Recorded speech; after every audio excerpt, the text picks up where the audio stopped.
But today we have an episode with Darius. Yo. This is family here. So we're pretty much just going to talk about his experience with YouTube and maybe some of his ventures with creative expression earlier on. Just kind of see where he's at in the the creative process. But more so, we're going to focus on YouTube. So I'll just be asking him some questions on that. Working on a new style for for the show as a whole. Time frame will pretty much be the same, but thinking of just having it be a little bit more relaxed, a little bit structured. Also, I apologize for the the 6 month hiatus. What is it? August now? Yeah, almost September. Almost September. So what is that? March, April, May, June, July, August. September. That's 6 months. Yeah, September is 6 months. So sorry about the very long break in between episodes. I know people have been listening to, but that might be a conversation for a different episode. Today we're going to talk about Darius and his pretty much his experience with YouTube. So Darius, how you doing today? I'm good. Always good to hear. So this was an episode that I probably should have put some more planning into, but I feel like we have some pretty good energy, so we'll be able to bounce back and forth relatively easy. What I like to do with this show, or what I liked to do prior, is this show is called The Simple Idea. So the very first question I ask all my guests is, what was their initial simple idea in getting started in whatever it is, whatever field, whatever project, whatever career path it is that they're doing, hobby, doesn't matter. What is that thing that they're passionate about? How do they get started? So I'm going to ask you the same thing today. What was your initial simple idea? And I guess with this, I mean, in terms of getting started with YouTube. Just watching a lot of YouTube. I just kind of woke up one day, I'm gonna start a YouTube channel, and that was probably like 2 or 3 years ago in college. And I'm just now really starting to upload some stuff, not as frequently as I probably should, but still getting stuff up there. I think the last video may have been a month or so ago, but with things in life changing and me just being more busy in the weekday, kind of had to slow that down a little bit. Yeah, no, I totally understand that. So you said 2 or 3 years ago in college, so that's relatively not too long ago. Yeah. What about before then? Take me back to early childhood all the way up until about now. What is your overall experience with being a creative or just putting your work out there into the world? Have you, were you ever into music? Were you ever into just to kind of give listeners a little bit of background on where you might have come from and how you are or how you got to where you're at now? I've always been into video games. It's one of the things that got embedded in me early on. Learned to play it from my dad, and it just kind of just stuck with me from there. Okay. I've definitely played a lot of Modern Warfare 3. I know I for sure created a couple montages. Never really put them out there like that. Just kind of recorded them for my own benefits. And like I said, it wasn't until just recently to where I started recording stuff and putting it out there. And then in terms of other creative outlets, music, definitely music. I love to make beats. I don't do it as often, but I know for sure I can, I just learn the software and I can pick it up like that. That I've always been into music. Just, my family background, my cousin who's a DJ. I got another cousin who rap. I got a couple cousins who rap and they actually put out music. My mom being a background dancer back in the 90s, so that has also kind of helped too. Yeah, that's awesome. I know you for a while. You were not for a while, but for a little bit, weren't you DJing? Oh yeah. I did. I DJ'd my cousin's Sweet 16. That was my first actual DJ gig, and I'm not gonna lie, I was nervous the whole time. Yeah. Trying to, get it as close to perfect as I possibly could. I know I messed up a few times, but all in all, it was a good night. So, I mean, I think with doing anything is that first step in putting yourself out there, and then once you do that, I mean, it's never going to be 100% perfect, but that's where that it only needs to be 70%. That 70% rule. So, I mean, getting out there, having the nerves, messing up a lot, wanting it to be perfect, I think that's all a part of the process with anything that you do, whether it's in the creative field or just life in general, really. At least that's what I picked up over the past few years. Yeah, like, and then towards the end of the night, I kind of had to improv a little bit because the software that came with my digital turntables, or to put it in perspective, I got two sets of turntables. I have one where they actually use records. Yeah. That's kind of they're stashed away right now, and then I have the digital turntable which you've seen. And that's what I use to DJ. Pero the software that came with it, after a while it completely froze on me and I couldn't do anything. Oh, snap. Luckily Michael had his phone hooked up and he had Spotify Premium, so I quickly switched over to his phone and played music through there the rest of the night.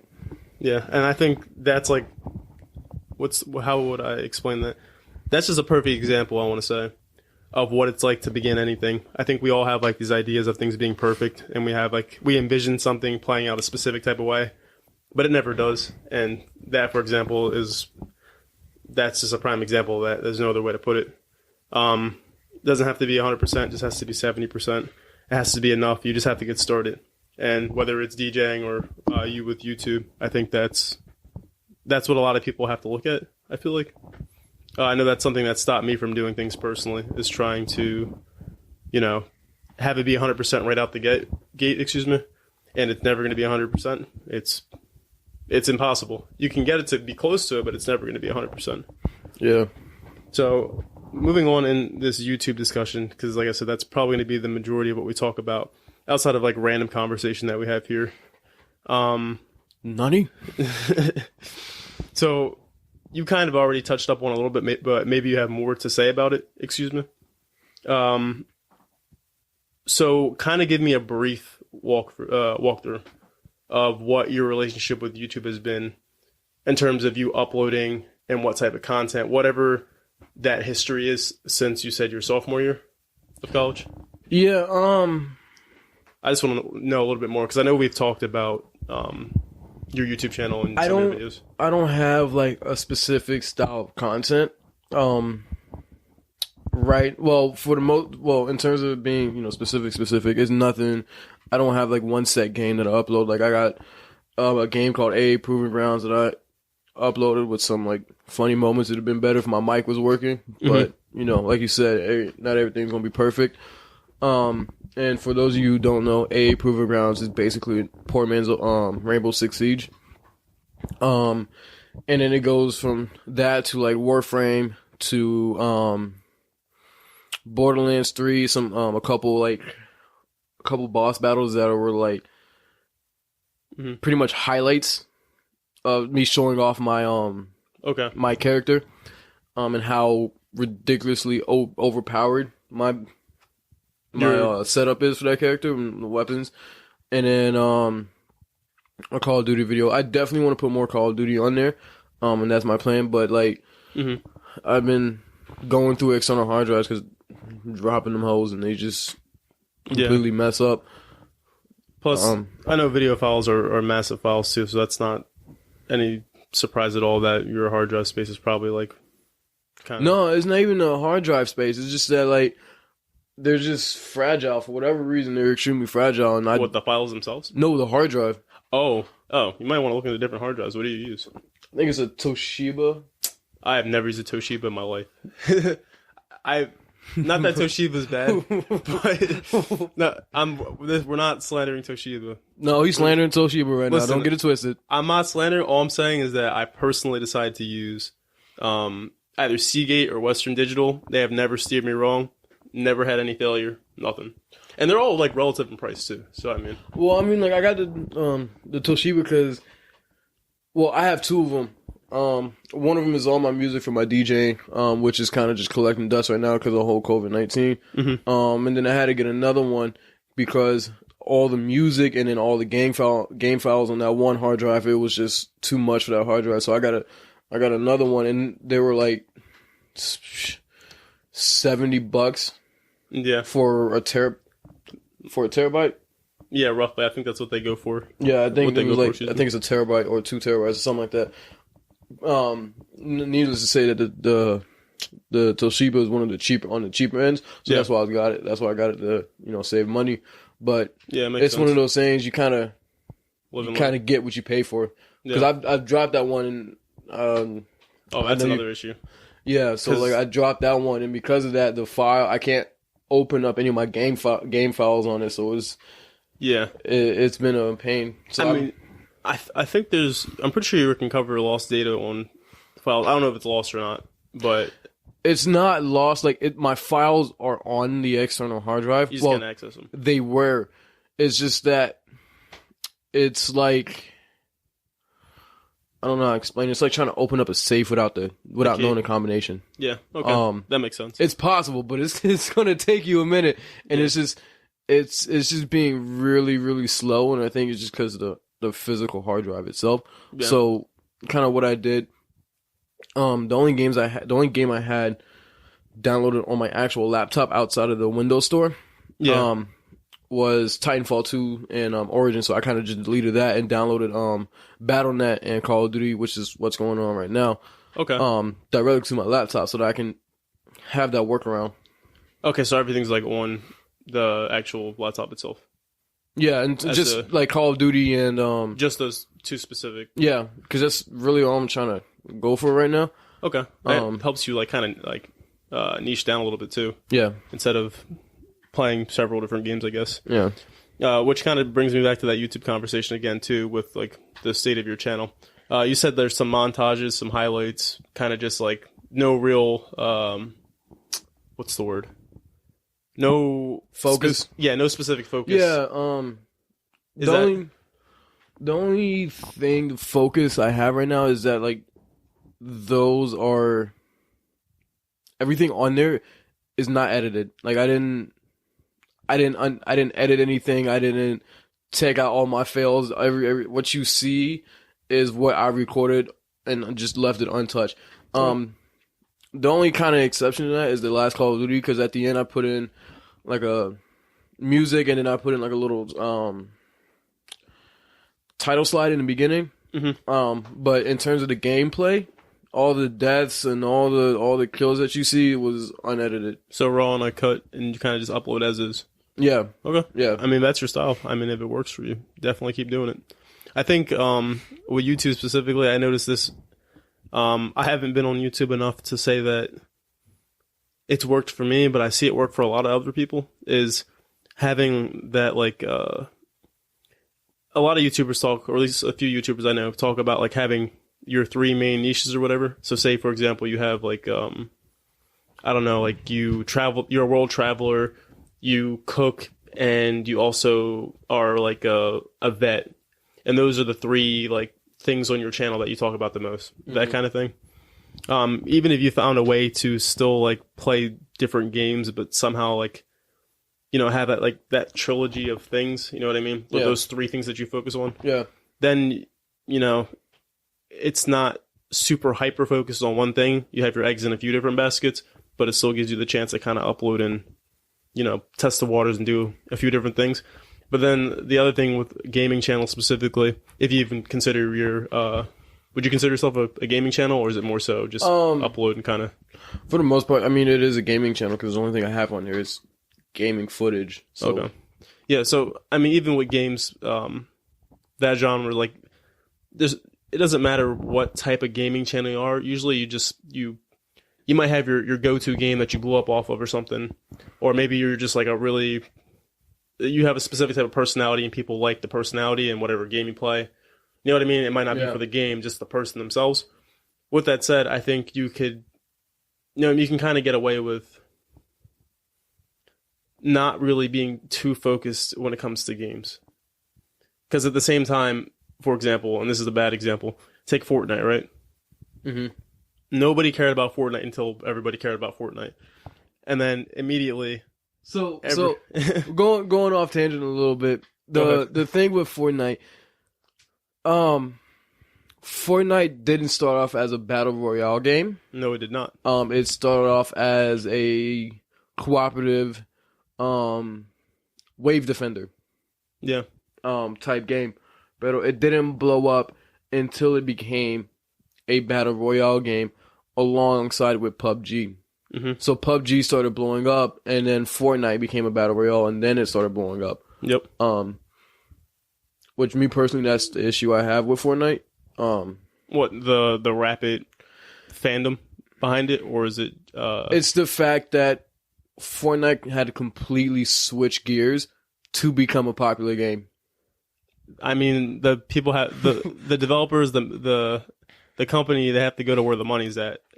I mean, it's the same reason why So I don't agree with it either. I mean, in a sense, that is true, but also time and time again, not just within games, but in general, consistency is key.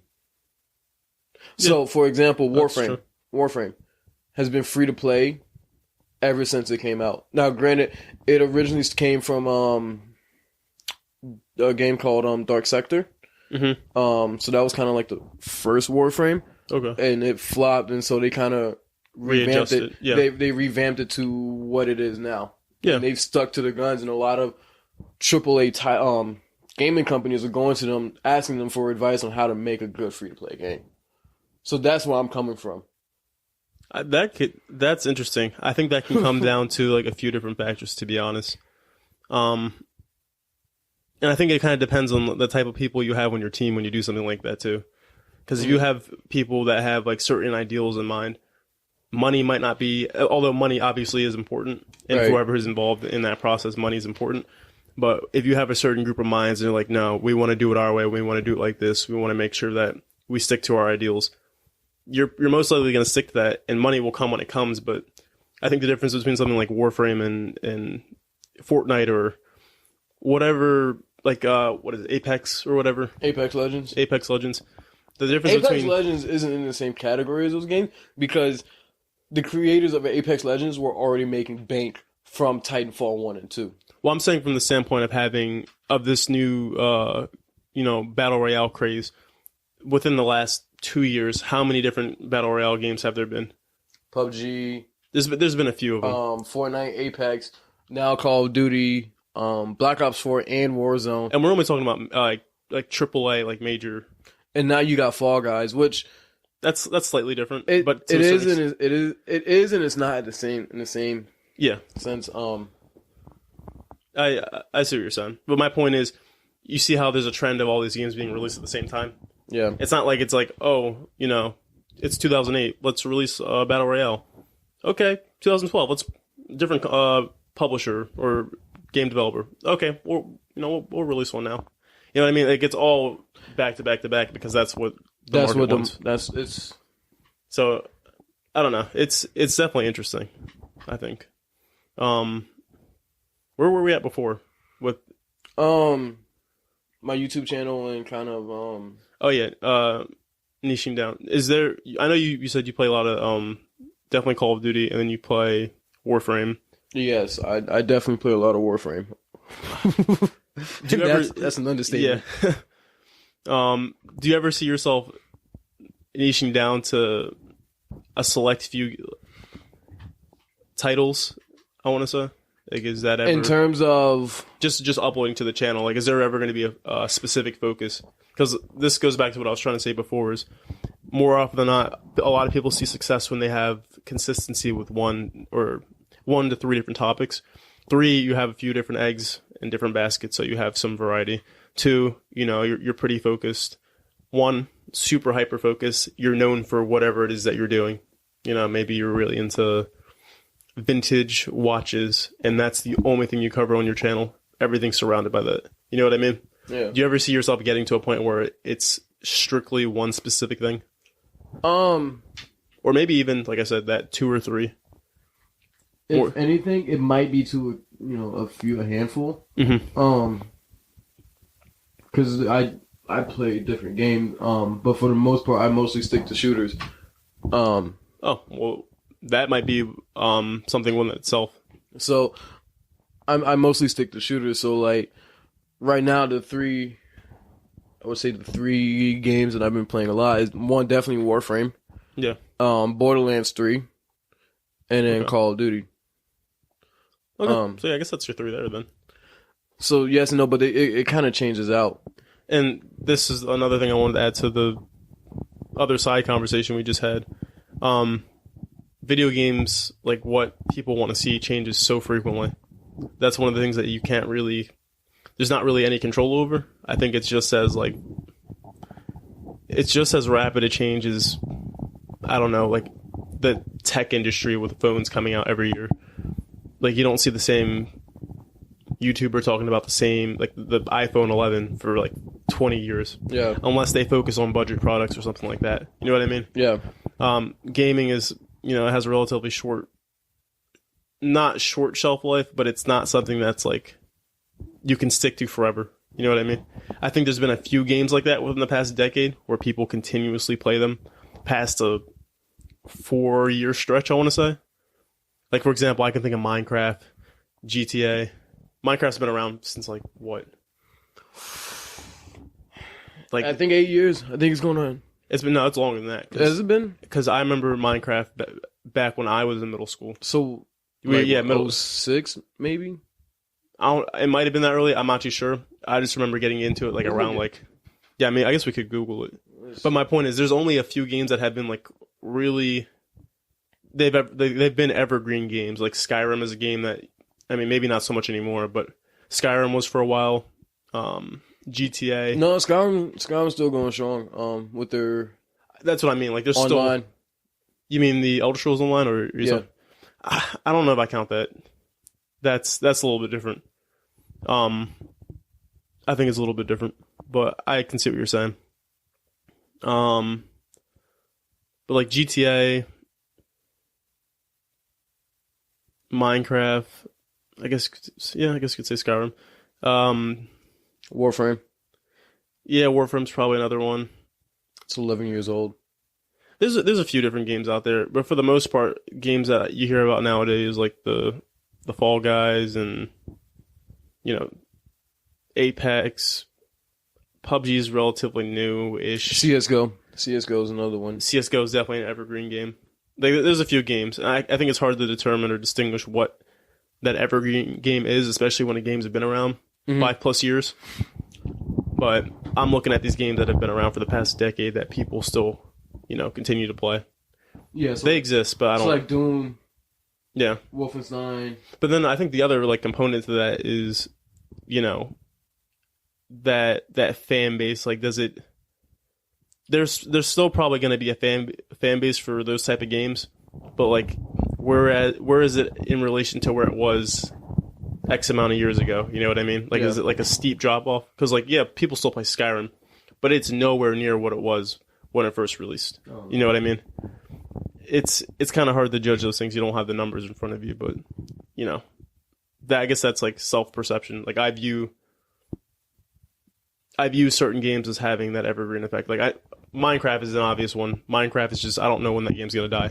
Nobody knows, but it's provocative. Exactly. Like, you don't know when it's going. PUBG, for example, I wouldn't be surprised if PUBG was just like not as popular like 3 years from now. Yeah. But I also wouldn't be surprised if it was. But right now, I'm like, it's just PUBG. I mean, there's been so many different battle royales. It's a good one, but it's like, whatever. Destiny's another one. It's a good game. It's been around since 2012 or something. Roughly. Something like that, I think so. Yeah, like 2012. But its user base has steadily declined. Yeah, that's why Destiny 2 is free to play right now. Yeah, that, and they broke away from like Activision 2. What was that, like a year ago? Because that was part of the issue, wasn't it, with them having Destiny 2 was when it first came out, it had the same payment model with the, I want to say it's like bi-monthly.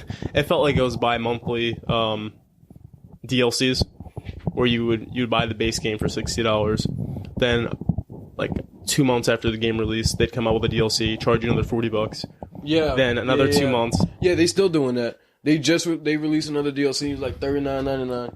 But the only thing different with that is that when they release a new DLC, you get the other one for free.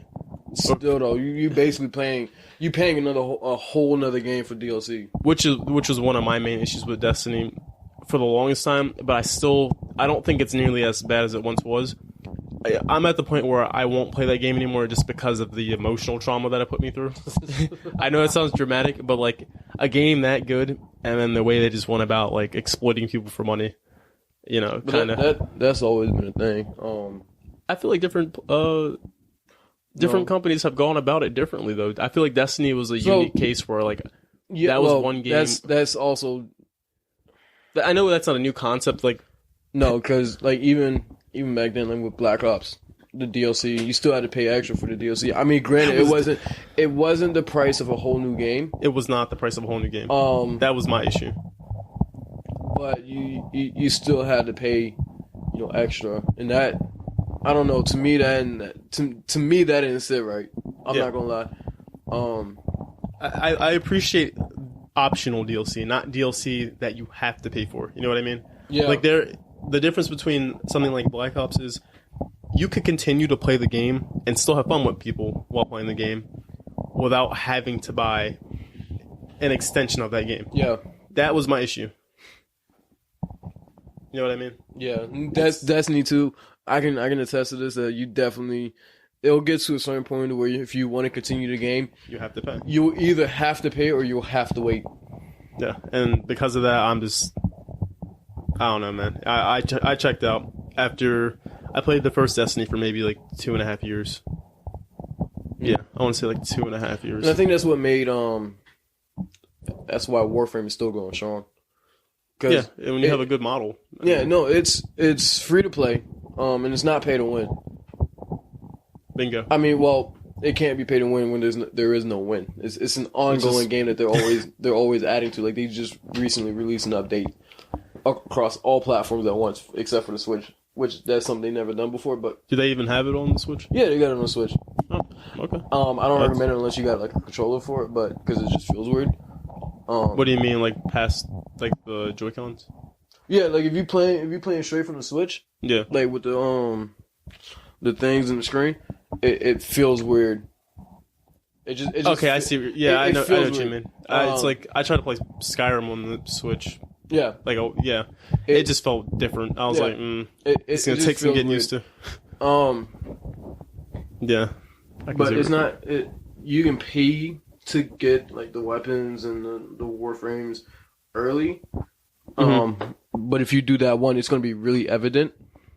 Especially if you're like playing with veteran players like myself, I can see through it like easily. I've picked it up and I've called it like, well, now I don't want to say call people out on it, but but it's I know what you're saying. Yeah, it's easy to tell. No, and I'm like, I can see it. I have 800 hours on that game for a reason. You got a little bit of experience behind you. Yeah. It's not that those numbers aren't just for show. I pay attention to the game. He takes pride in his numbers, people. Yeah. All right, so I want to come to the final few questions that I have for you, and connecting this back to YouTube. Before we get on another little side conversation. So the next thing I'm going to ask you is, when you upload, what is your intention behind doing so? Is it more just for something for you to kind of just reflect on later on? Is it more so just for a hobby, you enjoy doing it? Or do you are you seeking out some sort of long-term success or possible career out of this? Career is, I'm not going to say career is a stretch, but like YouTube is... No, I know what you mean. I know what you mean. It's an interesting game. Definitely, I'm not really seeking for a career. It's more so even playing from a younger age, just playing video games. So one thing about me is that I pick up games very easily. And when I know a game, I know the game, and I know how to bend it a little bit, and I know how to break it. Yeah. Right? No. With that being said, I will always, like, I have moments too where it's like, damn, I wish I would record this. Mm-hmm. So it's more so of trying to capture as much of those moments as best I can. Obviously, sometimes it'll feel a little forced when I'm recording. Yeah. Like with like more so like the Like it like sometimes like when I'm recording, it feels like I have to do good to. you have to perform. Yeah. Okay. Yeah. But it's still like I want to Yeah. get those like extravagant moments to like almost as a peep into my mind as to how it works almost. Okay. So I get where you're coming from. It kind of just sounds like you're putting pressure on yourself to perform and make sure you have some highlights and some good stuff to put up on YouTube. Yeah. Yeah, so that makes sense. So we're coming to, the closing of this episode. We don't have too much time left, but let's wrap up with one more question. Granted, I know how you feel about the state of your channel and what you kind of want from it, what you expect from it. Granted, that can change over time. Maybe eventually you do see yourself doing this as a more serious, long-term thing. Life is unpredictable. But what do you think you could do right now to implement some type of growth when it comes to your channel? Because I know earlier you were talking about consistent uploading and, granted, life gets in the way and plenty of other things. But what could you do right now, whether it's, just uploading more, getting better at editing, maybe practicing whatever game it is so you have more highlights to put up, whatever it is that you feel like you need to do right now, what are those things? I think it's a little bit of all of that. I don't have much editing skills under my belt. I have a little bit just because, high school I took a musical engineering class. Mm-hmm. And, some of the stuff that we had to do was, editing videos and editing audio and all that. And okay. I've done a little bit on, just for fun back in the PS3 on Modern Warfare 3 when you had that theater mode. I don't know if you remember or not. I don't remember actually. Long story short, Modern Warfare 3 had like this own separate theater mode, and so you can, record your clips, and it's all through the game, and you can save them and post on YouTube or Facebook, kind of straight from the game, which was nice. I never really posted any of that, but I did do some editing through there. Okay. And then getting better. I know this Modern Warfare is a little bit different from Modern Warfare 3 and like the other Call of Duty games in the fact that the maps are different, the game speed is different. This is definitely a more slower paced game, and I do play at a faster pace, which if you go to my YouTube you can see that. Oh, yeah. And the maps are different in the fact that especially Modern Warfare 3 there were like almost it was a 3-lane map like a League. Okay. It was kind of like that, but it wasn't as simplistic. Mm-hmm. But now these Modern Warfare maps, it doesn't have that, and it's almost like it's glorifying camping a little bit more, and it's kind of I'm learning how to combat that as best I can and stay more so on my toes. Yeah. And then, just uploading on a more frequent basis. I'm trying to, once I get my game situated and I, figured all that out, I can try to get one up once a weekend or once a week. Man, I feel that completely because my biggest issue right now is just consistency. I know like a lot of people leave it up to motivation to do stuff, but I don't think motivation is really the key trigger and all that. It's discipline. Yeah, at the end of the day, it's really just discipline. Like, I don't know, it's been 6 months since I've uploaded an episode. And this episode will actually be going out a week after the episode that I have with Henry Carroll. For those of you listening, he's a writer and ex-photographer, so go check that out if you haven't already. But prior to that, it's been 6 months since I've uploaded. So really, it does come down to discipline. And like, if you really want to do something, you'll do it at the end of the day. It'll be a priority. Yeah. You'll find a way to do it no matter what. I for sure won't be able to do it a weekday because work is kicking my ass. Yeah. I mean, like I said, or like you said, actually, life situations do happen where you can't always do the things that you want to do. But I still think it's about making a concerted effort to try to put yourself in those positions that you want to be in later on by doing the stuff that you need to do now.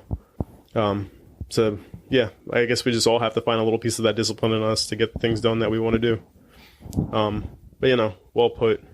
I think this is a good place to wrap up the episode. We are coming close to the time here. But this was a pretty informative conversation, and I definitely think that you should try to get some more videos up on your channel when you get the chance. For sure. I'll hold you accountable, and I'll also hold myself accountable. And you should do the same for me, too. Hold me accountable for actually putting some podcast episodes out. I found that, like, when you have somebody else to, like, kind of, like, push you to do the things you know you should be doing, you're more inclined to do those things. Yeah. So, I mean, we see each other every day. We got to... Why not? You know what I mean? Yeah. Kind of help each other out here. So with that said, we are coming to the close of this episode. Hopefully we'll have some more coming in the near future, because, lack of episodes and consistency is not good. But before we close, Darius, where can people find you? And is there anything that you want to plug? So my YouTube channel is GHOSY666. You'll see like a little Snapchat ghost in my fraternity colors. Go Phi Tau for life. It is what it is, gang, gang. Right. And I do stream on Twitch every now and then. Not a lot, not a whole lot, but I will do it every now and then. If I'm streaming, it's more than likely Warframe. Okay. So I have a link to your YouTube channel, so I'll post that in the description of this episode. Twitch channel, you want me to do that too? Sure. Yeah, I gotta. Yeah, whatever social media links you want me to throw in there, I will. That's really all I got. Just Twitch and YouTube. All right, yeah. So for those of you listening, definitely check out the description to check out Darius's channel and Twitch channel as well. He makes some pretty cool content. He has some pretty cool montages and some highlights from some of the games that he's been playing. So definitely check him out. Yeah, if I'm live streaming with the boys, and they funny as hell. Yeah. So at the very least, if there's no impressive montage, at least you're getting some cool banter. I feel English now. I shouldn't have said banter. All right, guys. We're gonna head out on this one. Hopefully you enjoyed the episode. Darius, thanks for coming on. No problem. Thanks for having me. Let's do this again sometime. Absolutely. All right. Peace, guys.